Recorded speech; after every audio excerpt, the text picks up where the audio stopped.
Kita para habaib, kita para dzurriyyat Nabi Muhammad datang ke Indonesia, masuk ke negeri-negeri, masuk ke pelosok-pelosok bukan untuk mencari pangkat dan jabatan. Kami datang ke masjid-masjid bukan untuk mencari harta dan juga daripada popularitas. Peranan para habaib ini luar biasa, saudara. Jangan dipandang remeh, jangan dipandang sepele.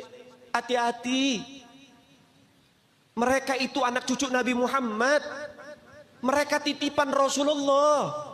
Sekarang saya pengen tanya, Nabi Muhammad kalau ada di tengah-tengah kalian, kemudian Nabi Muhammad ngelihat dan menyaksikan kalian gak peduli sama keluarga Nabi Muhammad, kira-kira reaksi Nabi Muhammad bagaimana kepada kalian? Tinggal Anda bayangkan saja sendiri. Gak, habaib datang ke Indonesia bukan untuk melas. Kami gak diajarkan minta-minta, saudara. Jangan khawatir.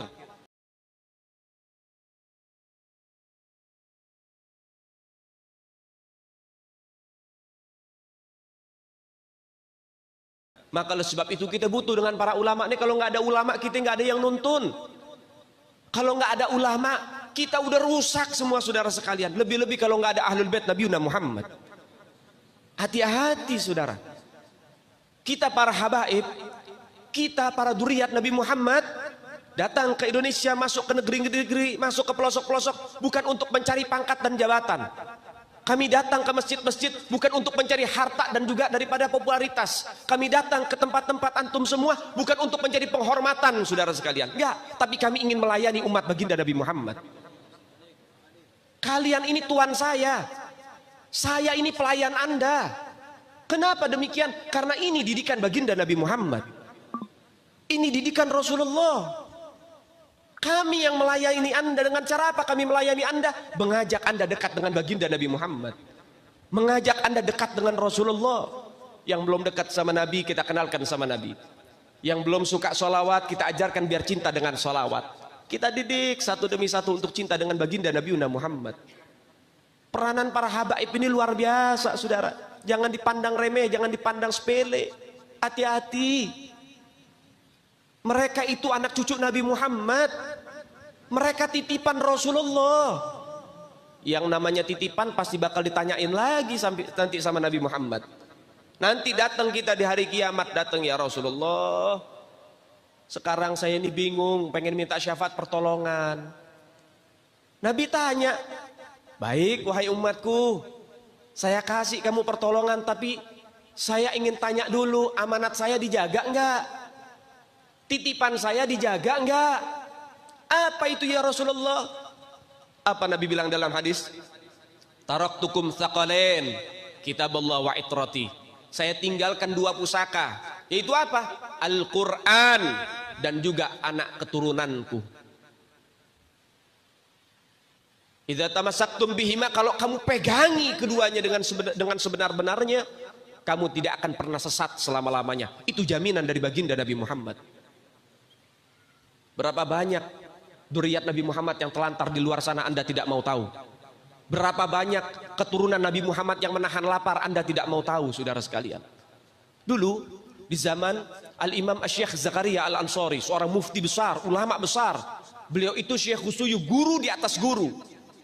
Ini kalau udah Syekh Khusuyu berarti yang ngaji bukan orang biasa. Yang ngaji itu pakar-pakar, mufti-mufti. Itu Syekh Zakaria Al-Ansari, dulu itu beliau adalah mufti besar. Lalu kemudian apa yang terjadi? Ketika beliau sedang ngajar begini, membahas masalah ahkam syariah, kemudian datang satu perempuan. Satu perempuan datang, terus kenapa jangan? Oh iya. Datang satu perempuan kepada beliau. Ketika datang ketuk pintu, beliau lagi ngajar sama murid-muridnya. Dibuka pintunya. Waalaikumsalam warahmatullahi wabarakatuh. Perempuan sudah tua. Kemudian akhirnya apa? Tanya Syekh Zakaria Al-Ansari, ada hajat apa? Kemudian ini perempuan bilang, wahai Syekh Zakaria Al-Ansari, saya datang kemari untuk meminta zakat. Saya minta zakat ke sini. Saya adalah dzurriyyat Nabi Muhammad. Saya seorang syarifah. Saya dzurriyyat Nabi. Saya minta zakat. Apa kata Syekh Zakaria Al-Ansari? Zakat gak boleh buat keluarga Nabi. Zakat itu diharamkan buat keturunannya Rasulullah. Gak boleh nerima zakat keturunan Nabi Muhammad. Zakat itu adalah harta kotor. Keturunan Nabi ini disucikan oleh Allah dan nasnya diabadikan di dalam Al-Quran. Yutahhirkum tathira. Gak boleh zakat. Makanya kita kalau pengen berakhlak sama keluarga Nabi jangan kasih zakat. Kasih apa? Kasih hadiah. Jangan kasih infak sedekah, kasih hadiah kepada mereka. Pahalanya jauh lebih besar daripada zakat dan infak kepada keluarga baginda Nabi Muhammad. Gak boleh kamu nerima zakat, kata Syekh Zakaria Al-Ansari. Apa kata ini Syarifah? Wahai Syekh Zakaria Al-Ansari, kenapa saya tidak boleh zakat? Ya kata Syekh Zakaria, karena diharamkan oleh Nabi Muhammad SAW. Kemudian ini Syarifah bicara, saya punya 4 anak yatim di rumah, nggak ada yang ngasih saya sebutir nasi. Mana umat Nabi Muhammad yang bicara cinta kepada Nabi Muhammad? Mana mereka yang mengharap syafaat? Saya punya kakek, tapi mereka telantarkan anak cucu baginda Nabi Muhammad. Anak saya 3 hari belum makan, mereka anak yatim kelaparan. Saya tidak punya apa-apa dan aku adalah seorang wanita. Nangis Syekh Zakaria Al-Ansari. Mendengar jawaban demikian, kenapa? Di zaman beliau saja, keturunan Nabi Muhammad banyak diacuhkan sama umat. Di zaman beliau saja, umatnya Rasulullah sudah nggak peduli sama keluarga baginda Nabi Muhammad. Apa yang terjadi? Beliau langsung masuk ke dalam, semua bahan-bahan makanan semuanya dikumpulkan dengan berderai air mata, dia kumpulkan, dia berikan kepada Syarifah. Ini Syarifah, hadiah untukmu, kalau nggak ada apa-apa minta kemari, saya akan jamin daripada kehidupanmu. Setelah itu baru beliau fatwakan, mulai saat ini zakat untuk keluarga Nabi Muhammad dari majalah saya dibolehkan. Jadi ada zakat itu, ada yang memperbolehkan sampai dzurriyyat Nabi Muhammad dapetin zakat boleh. Kenapa? Baitul Mal udah nggak ada dan umat Nabi Muhammad nggak peduli sama keluarga Nabi Muhammad. Ya Allah, sekarang saya pengen tanya, Nabi Muhammad kalau ada di tengah-tengah kalian, kemudian Nabi Muhammad ngelihat dan menyaksikan kalian nggak peduli sama keluarga Nabi Muhammad, kira-kira reaksi Nabi Muhammad bagaimana kepada kalian? Tinggal Anda bayangkan saja sendiri. Enggak, habaib datang ke Indonesia bukan untuk melas. Kami enggak diajarkan minta-minta, saudara. Jangan khawatir. Habaib datang ke Indonesia bukan untuk meraup daripada harta, enggak. Kami tidak mencari jabatan, enggak. Kenapa? Itu bukan didikan dari keluarga kami. Didikan keluarga kami, lihat bagaimana Al-Habib Salim bin Ahmad bin Jindan, saya punya kakek, keluar masuk penjara. Kenapa bisa keluar masuk penjara? Membakar semangat perjuangan masyarakat Indonesia untuk merebut kemerdekaan, saudara.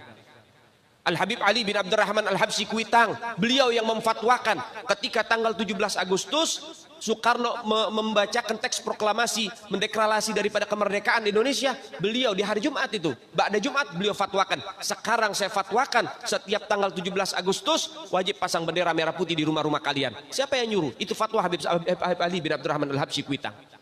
Bendera merah putih, siapa yang memberikan instruksi kepada Bung Karno untuk membuat bendera merah putih sebagai bendera Indonesia? Itu adalah fatwa Al-Habib Idrus bin Salim Al-Jufri Palu Al-Khairat. Lambang negara Garuda, siapa yang buat? Al-Habib Asy-Syarif Hamid Al-Gadri dari Pontianak, keluarga baginda Nabi Muhammad.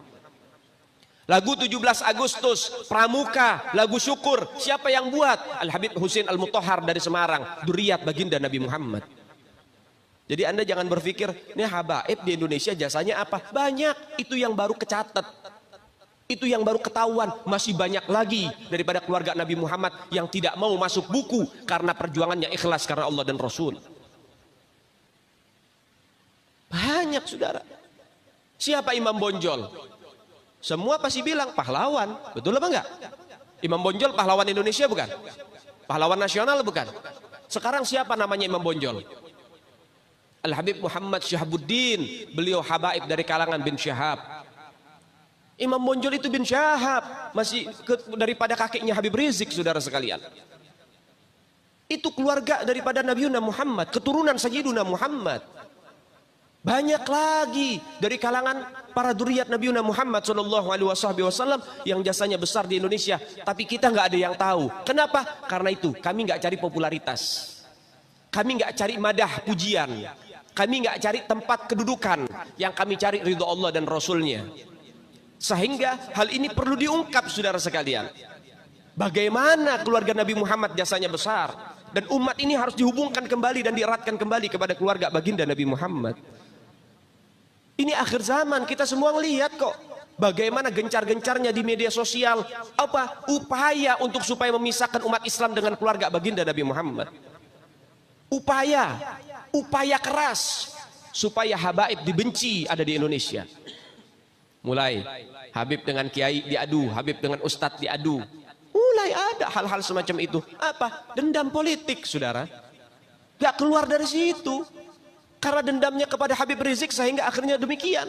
Habib Rizik itu siapa? Keluarga Nabi Muhammad, keturunan Nabi Muhammad, cucunya Nabi Muhammad. Beliau bukan penjahat kok, bukan koruptor.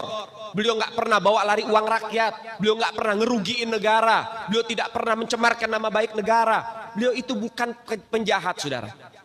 Bukan penjahat. Apa masalahnya dia?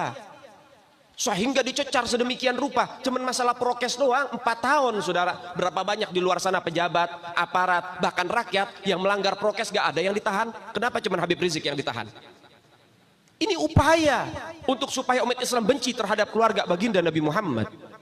Hati-hati saudara sekalian. Nabi bilang, man mata ala bugdi ahlul bait mata Yahudian atau Nasranian. Siapa orang yang mati membawa benci kepada keluarga baginda Nabi Muhammad, dipastikan mati dalam keadaan Yahudi ataupun Nasrani, atau dalam bahasa daripada sederhananya mati dalam keadaan murtad. Sahabat tanya, wa in sama wa shalla ya Rasulullah, walaupun orang itu puasa, walaupun orang itu sholat, apa tetap hitung mati murtad? Apa kata Nabi? Wa in shamma wa shalla, walaupun orang itu puasa, walaupun orang itu sholat, kalau dia mati bawa benci kepada keluarga Nabi Muhammad, dipastikan mati dalam keadaan murtad. Ini Nabi yang punya mau, bukan kita habaib. Dan seharusnya yang membahas masalah fadailul ahlul bait, keutamaan para habaib, bukan dari mulut saya, bukan dari mulut Habib Khalid, wala Habib yang lain, bukan. Tapi daripada mulut para guru-guru kita. Mereka yang lebih punya kewajiban untuk membahas masalah ini ke umat, saudara. Kenapa? Supaya tidak ada fitnah. Kalau saya yang bicara begini, akan ada pertanyaan. Itu maunya Habib. Itu maunya dia. Itu mah dalil buat-buatan dia. Terserah Anda. Kita tinggal menyampaikan ini dalil, menyampaikan ini syariat. Anda terima, ahlan wa sahlan, Anda berarti beruntung. Anda menolak, tanggung jawab Anda dengan baginda Nabi Muhammad dan Allah Ta'ala. Sehingga oleh sebab itu, saya pesan kepada segenap para guru-guru, dengan segala hormat, ungkap masalah ini ke tengah-tengah umat. Karena ini sudah waktunya, saudara sekalian. Perbaiki dan islah antara hubungan umat dengan duriat baginda Nabi Muhammad. Kenapa? Karena duriat Nabi Muhammad dengan umat gak bisa dipisahkan sampai hari kiamat. Saudara, antum mau buat dosa macam bagaimana? Nabi bakal tolong, saudara. Antum pengen punya dosa sebesar apa? Nabi Muhammad siapkan syafaatul uzmah, yang lebih besar lagi syafaatnya. Tenang, jangan khawatir. Nabi Muhammad gak tinggalkan Anda. Tapi semasi Anda umat Nabi Muhammad, semasi Anda meninggal, masih bawa titel pangkat umatnya Rasulullah. Tapi tadi sudah dijelaskan, orang yang mati bawa benci sama keluarga Nabi, bukan hanya umat Nabi dia keluar, saudara. Bukan hanya keluar dari umat Nabi, sampai dia keluar dari agama, keluar dari Islam, saudara sekalian. Artinya apa? Tidak ada kesempatan mendapatkan pertolongan dari baginda Nabi Muhammad. Nabi bilang apa? Fatimah bid'atun minni, Fatimah bagian dariku. Siapa yang melukai Fatimah dan keturunannya, maka dia melukai aku. Dan siapa orang yang mencintai Fatimah dan keturunannya, maka dia mencintai aku. Sehingga Nabi bilang apa? Haula'i itrati, mereka keluargaku, mereka keturunanku. Khuliqa min tinati, mereka diciptakan oleh Allah dari tanahku. Fawailun lil mukadzibina bifadlihim, celaka bagi siapapun yang mendustakan daripada kemuliaan keluarga-keluargaku. Man ahabbahum ahabbahallah, siapa yang cinta dengan keluargaku para habaib, dzurriyyat Nabi Muhammad, ahlul bait Nabi, maka dia akan dicintai oleh Allah. Wa man abghadahum abghadahallah, siapa yang benci kepada keluarga-keluargaku, maka dia juga akan dibenci oleh Allah Subhanahu wa taala. Kemudian juga Nabi bilang dalam hadis yang lain, man mata bihubbi ahli Muhammad mata syahidan, siapa orang yang meninggal bawa cinta sama keluarga Nabi Muhammad, dipastikan mati dalam keadaan syahid. Di mana ada keistimewaan, di situ pasti ada siksaan dan tuntutan, saudara. Ada muridnya Habib Salim Jindan. Ini berkahnya punya hubungan dengan dzurriyyat Nabi Muhammad. Ada muridnya Habib Salim Jindan namanya Abdurrahman. Ini Bang Maman kalau kita panggil Bang Maman. Bang Maman ini sholatnya berantakan. Bang Maman ini maksiatnya luar biasa. Ibadah kocar kacir, tapi cinta banget sama Habib Salim Jindan. Sampai-sampai beliau itu kalau dia jualan ubi rebus, kacang rebus tengah malam tuh pakai gerobak, jualan dia. Mangkal, jualan makanan-makanan.